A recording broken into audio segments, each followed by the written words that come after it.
Today I'm going to be learning more about Sweden by watching this video. It's called 10 Things About Sweden That Will Blow Your Mind. So yeah, I've been watching a few videos like this recently and they're always very interesting. I think it's a good way to learn about a country.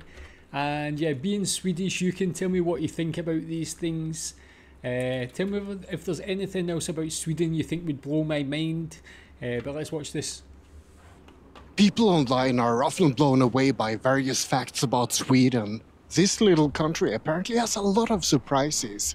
Personally, I don't see anything strange about Sweden because, well, this is home. It's all the other countries that are completely weird. But I decided to see what kind of things people find extra surprising about Sweden. So let's get started on this list of things about Sweden that will blow your mind.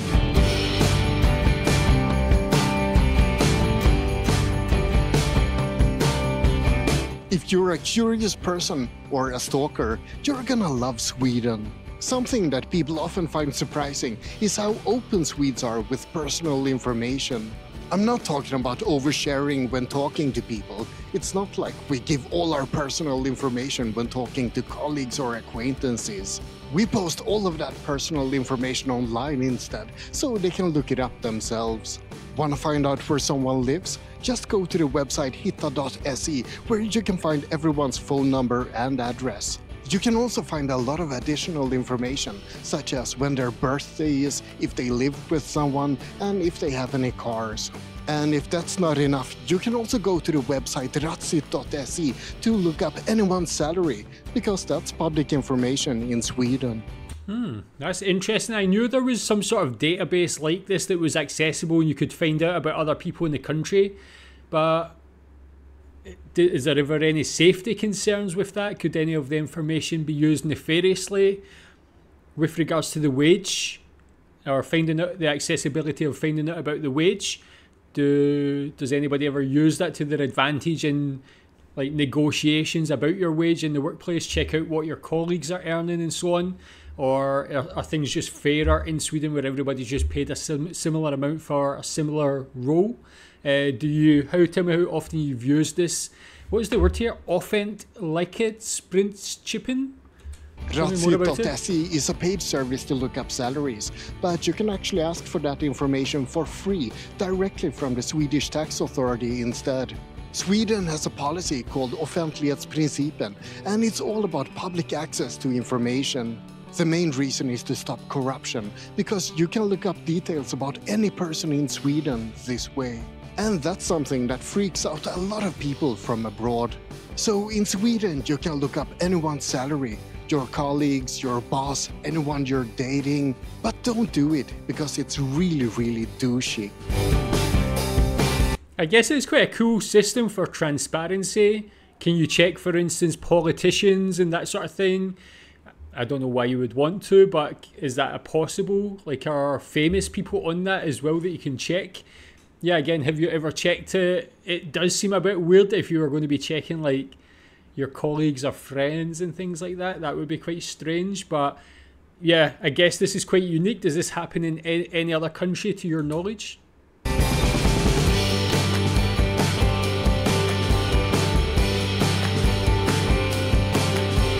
This week was midsummer in Sweden, and Swedish midsummer is something that confuses a lot of people. Some believe that it's a night filled with drunken debauchery and random sex in the bushes. Well, it is, but so is any Friday night in Sweden. Some believe that midsummer is a perfect time to visit Sweden. They expect to be part of a huge nationwide celebration. Well, they're mostly gonna see an empty city, because most Swedes are out in the countryside with family and friends. Midsummer isn't so much a public party time as a time to celebrate with people who are close to you. That said, you can definitely find public midsummer celebrations and events as well, but that's not what most Swedes associate with midsummer. On midsummer, you're supposed to eat traditional midsummer food, drink midsummer schnapps, and sing midsummer songs. Oh, and dance like frogs around the maypole. Yeah, I guess that looks a bit weird. Små grodorna is a famous, or maybe infamous, midsummer song about little frogs. It's actually based on an old French military marching song about onions. Some believe that the English took that song and rewrote it to be about frogs to make fun of the French, and the Swedes then imported it and made it into a Swedish frog song instead. Either way, it's been sung in Sweden ever since the 1800s. And I guess that foreigners are pretty confused when they see grown Swedes hop around to it every midsummer.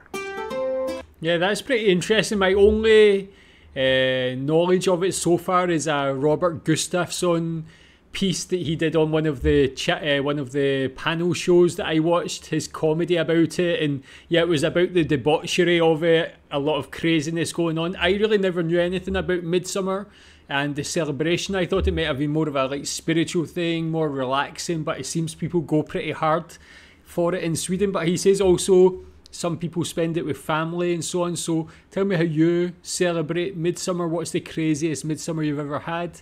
And yeah, I feel like it'd be a good time to visit. I mean, as much as all the Swedish people don't want to be there by the sounds of it, I think for me it'd be quite a nice thing to go and see in Sweden actually.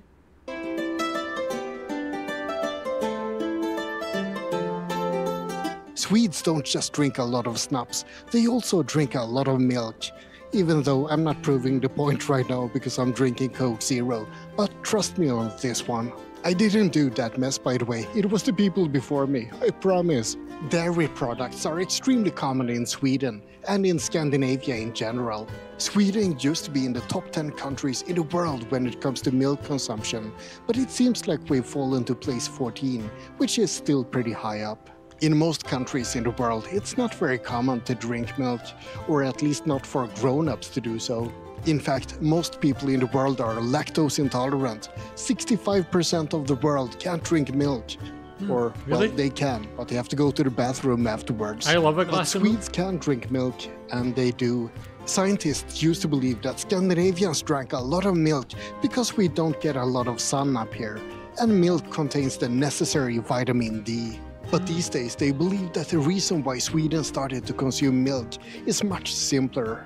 People were starving and they took what they could get, and that meant that we built up lactose tolerance over time. But many people in the world are still blown away when they see a grown Swedish man drink a glass of milk with their dinner. Swedish candy is something that seems to surprise a lot of people. First of all, we have lösgodis. It's very common to mix and match your own candy at Swedish stores. Also, salty licorice isn't eaten much outside of the Nordics.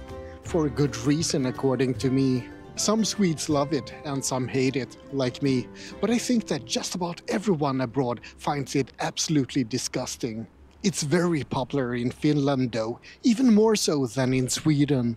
But the most surprising thing about Swedish candy is most likely lördagsgodis. Swedes eat a lot of candy, and in the 1950s the concept of lördagsgodis was introduced to only eat candy on Saturdays. The idea was to limit candy snacking to just 1 day per week to improve dental hygiene. So there was a big push to ensure that kids and grown-ups only eat their sugary treats on one specific day. And that continues to this very day. Lördagsgodis is still going strong in Sweden, and that's something that many foreigners find strange. Yeah, I actually implemented that system with my children after finding out about it through a video like this on this channel. My son was eating like candy here and there during the week and so on. He always would get a little bit hyper after it, so we just restricted it to that 1 day. It makes it a bit more special. It lessens the consumption as well. And yeah, I think it's a very good system. I don't think it's weird. I think it's actually a great thing. And I guess it gives them something to look forward to, and it makes that kind of thing a bit more special. So yeah, tell me if you implement that with your children, if you took part in that as well. Does look like some nice candies there, but if you're a kid visiting a friend in Sweden, then that friend's family will often be quite hospitable. You might get lemonade and a cookie, and you'll be greeted warmly. But then comes dinner time, and that's when something very Swedish might happen. In other countries, that visiting kid will be invited to join the dinner table, and everyone will do their best to stuff them full of food. In Sweden, that kid might be asked to wait in the friend's room instead, while the whole family finishes dinner. Really? No food for you. This isn't always the case. Some families will happily share food with a visiting kid, but it's not all that common. And it's not just about Swedes being stingy bastards, it's also about propriety. Many families only cook exactly what's needed for their family, so if someone joins unexpectedly, then people would have to go hungry. It's basically considered bad form to arrive unannounced for dinner. And it's also considered bad form to feed someone else's kid without checking with their parents first. That kind of makes sense. Because that might upset their dinner plans. So for all of those reasons, it became standard practice in Sweden to not invite visiting kids to the dinner table. And that's apparently something that shocks many people online.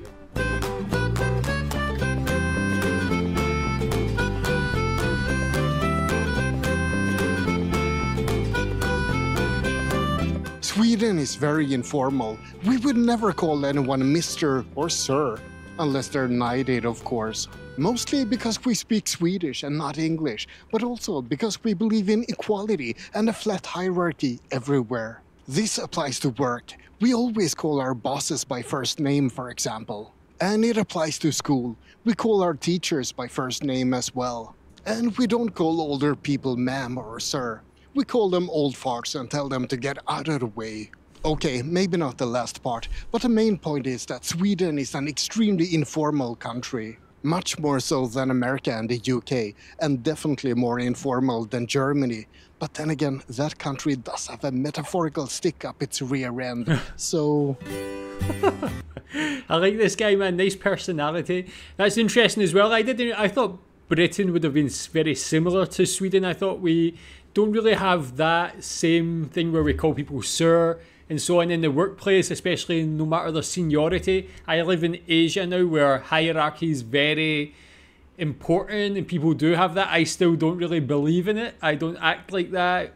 I wouldn't see people as above me or below me. I just treat everybody the same. But yeah, interesting. Tell me what you think about that system and that way of that lack of hierarchy in Sweden.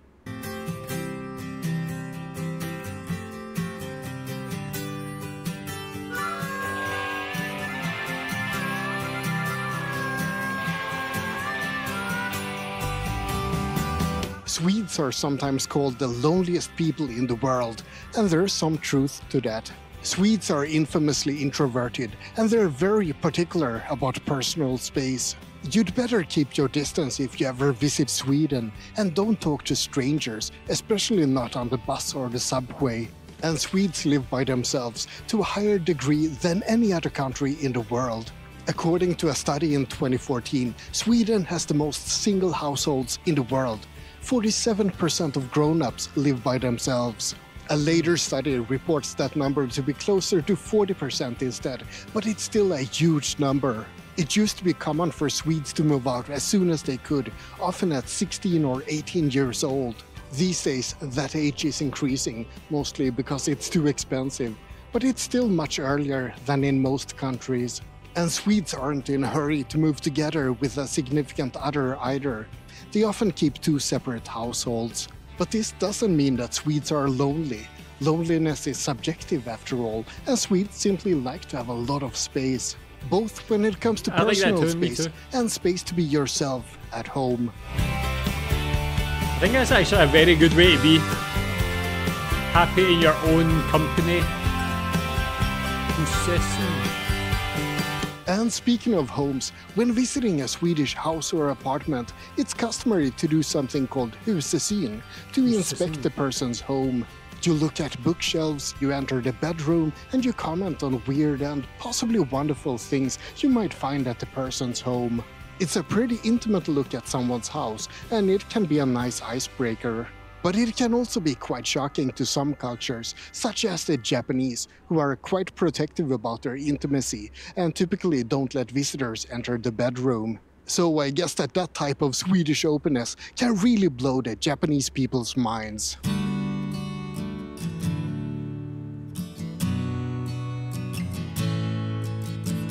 Sweden and the rest of Scandinavia is often described as a high-trust society. People in Sweden trust others to a higher degree than many other countries. And we also trust our institutions, and that's the thing that really makes people raise their eyebrows. Swedes used to trust the government, and newspapers, and unions, and basically any other type of institution in the country. Things are changing these days. There's more cynicism and more skepticism, rightfully so. But there's still a lot of trust that the government wants what's best for us, compared to in other countries. Sometimes I believe that that's something that's helped Sweden become efficient and successful. And sometimes I think that it's made us naive compared to the rest of the world. But it's still something that surprises many people about Sweden. Yeah, I think that's actually a good thing as well. I think that works both ways. I guess your institutions have got to show that they care for the people and that they're working in the best interests of the people.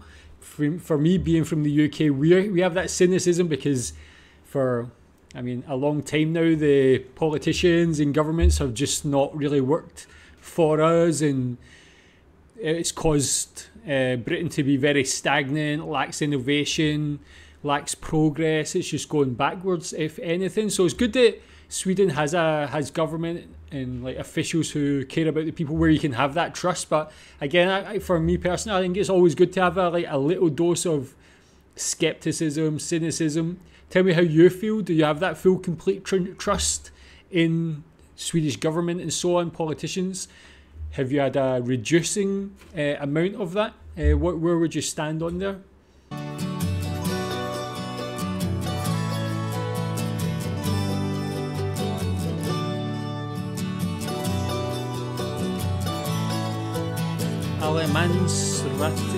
Now, something that really blows people away about Sweden and all of Scandinavia is allemansrätten, the right to roam in nature. You can go anywhere in nature, and you can pitch a tent just about everywhere. You can pick mushrooms and berries, and you can swim in lakes all over the country. The freedom to explore Scandinavia's nature is quite unparalleled, but it's not something we should take for granted. Respect nature and appreciate the freedom that you're granted, and be thankful for the surprising and awesome thing that is allemansrätten in Sweden. That's something that really should blow your mind.